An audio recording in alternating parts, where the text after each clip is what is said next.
Can see what kind of energy you have that's coming in for this week. We'll see where you're at. The last two readings, if you've noticed, have been a little bit about where you're at. And sometimes it's of great benefit to know where your come from is, to be able to identify it and how to move forward. But let's see what this next round tells us this time. All right, here we go. The Sun card. So like third reading in a row where we've got fourth, where we've got third.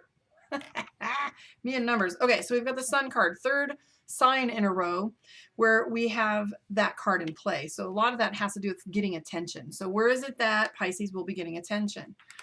As I'm pulling this card, one of the other energies that's popping up to me is this Five of Cups. So one of the things about the Five of Cups that I've always held to be true is this card is a healthy dose of pragmatism. So when I talk about pragmatism, it's not exactly like the sky is falling, but if it looks like it's coming down, we're going to be the one to be like, yeah, that's the thing. Let's be real here is kind of this card. So Pisces, although you have a lot of like cups right now, you've got the Four of Cups, meeting new people, a new social environment, 10 of Cups, which is balance, and the Eight of Cups, which is speed and things moving up. Here we go with a little healthy dose of let's keep it real. Even though it feels really good, I do feel like Pisces is, I wouldn't say fantasy, but I think that dreams are feeling like they're closer than ever, and we're being very, I say Pisces rising, okay? But I feel like we're being very Aquarian right now. We're very much looking at like the bigger picture and how fun it can be, whatnot. For Pisces, of the three that I've done today, we've got like some really good punches today. We've got the Sun card. Let me go in order because I'll get distracted again. So we've got the Sun card, the Justice card, the World, the Lovers, the Hierophant, and the Strength. Let's see. 1, 2, 3, 4, 5, 6. That's 6. Let me see what other correlations we have.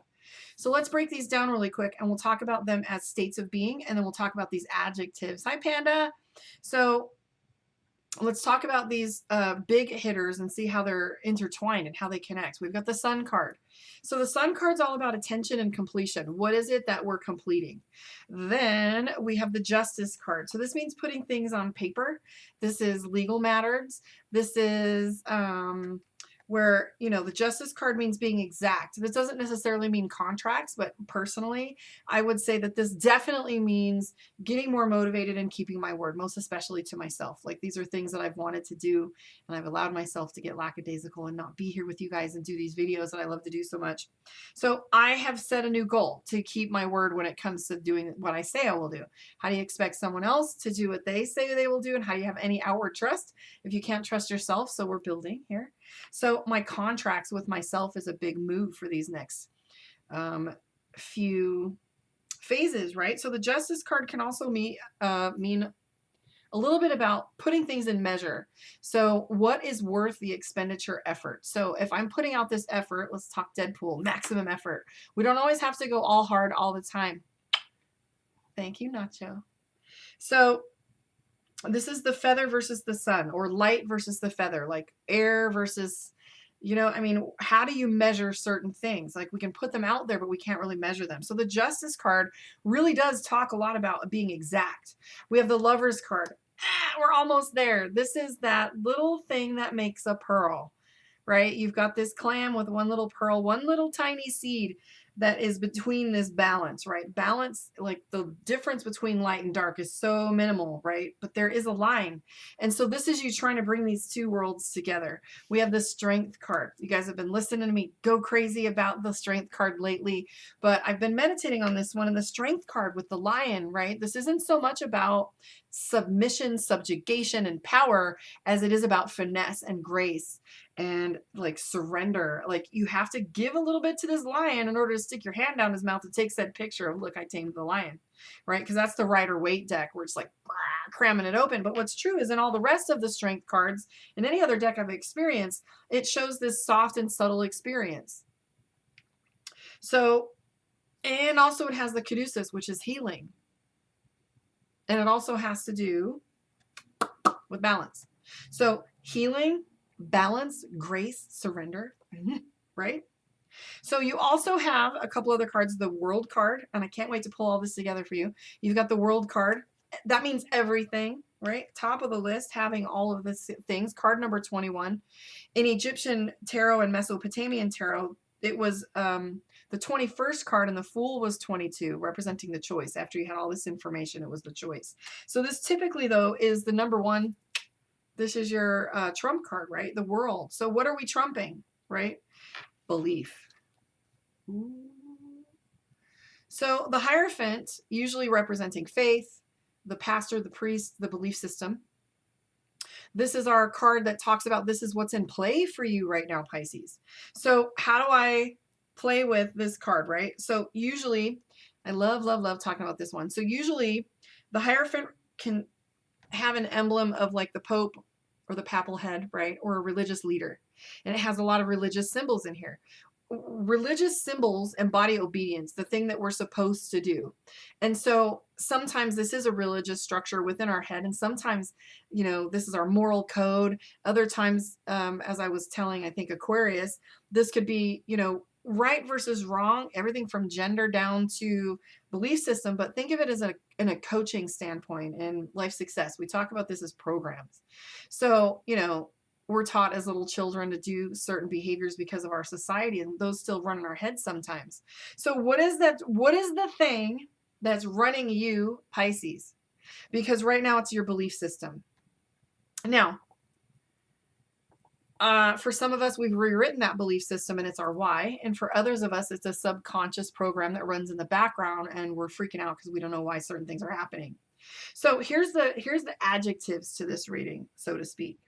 I feel the Nine of Swords. Pisces has been quiet for a little while. You've gone in hiding a little bit. You've got some ideas that you're putting into black and white and you're taking action. You've got the King of Wands. I will say that Pisces is going to be kind of busy in this next little phase.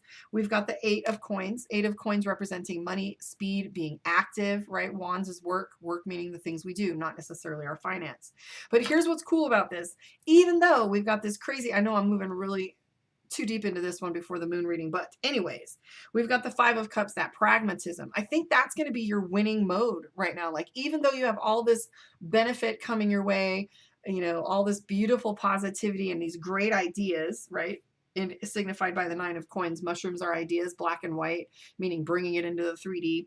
And then we have this pragmatism, but the other cards are partnership, in money, coins. We have the Four of Cups. Enjoyable relationships, meeting new people. We have the Eight of Cups, things moving quickly. And then we have the 10 of Cups, balance. So I really, really like that for you, Pisces. I'm a Pisces rising, so I'm going to take that. I'll receive it. I like it. All right, let's take a look at your Pisces moon reading. That's all it needed was for me to do a couple readings. 3 yesterday, a couple today to get back in my groove. You guys are going to see me every day if I can help it. All right, here we go, Pisces moon. This is for you.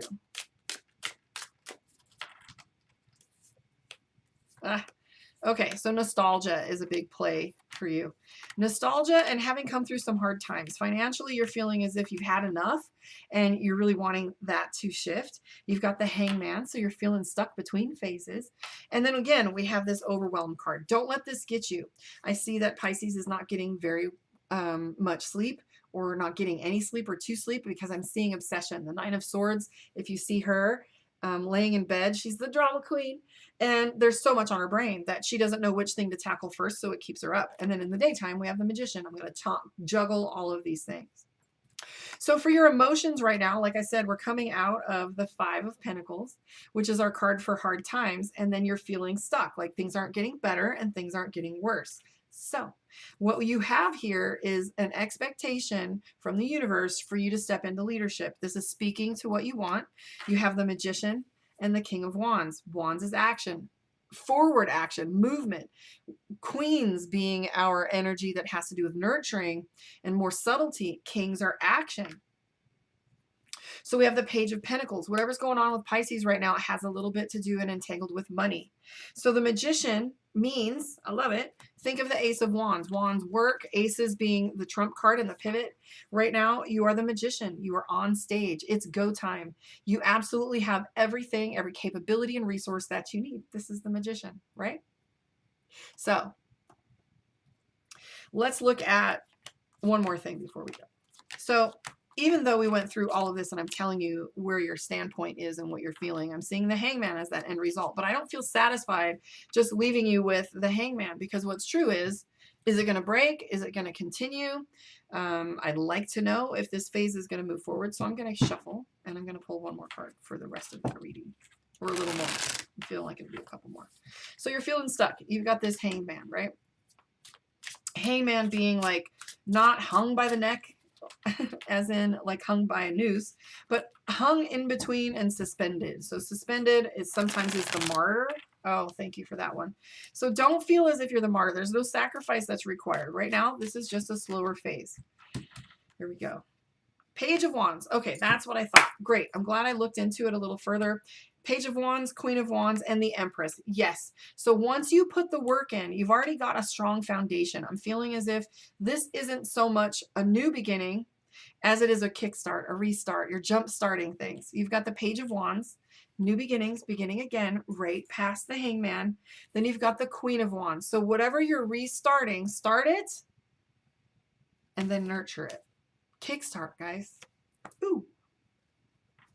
All right, one more card from Divination of the Ancients, and we will see what your message is from the Oracle deck. I want to thank you for hanging out with me.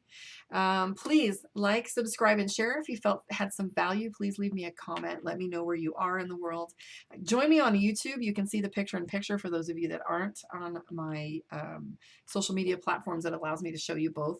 But let's take a look at your Oracle card. Foresight. I think this is both a crutch and a boon. Like, I feel like you kind of know where you're headed based on past work. I think you've taken your foot off the gas. So this is a time to recommit. But tea leaves talk about foretelling.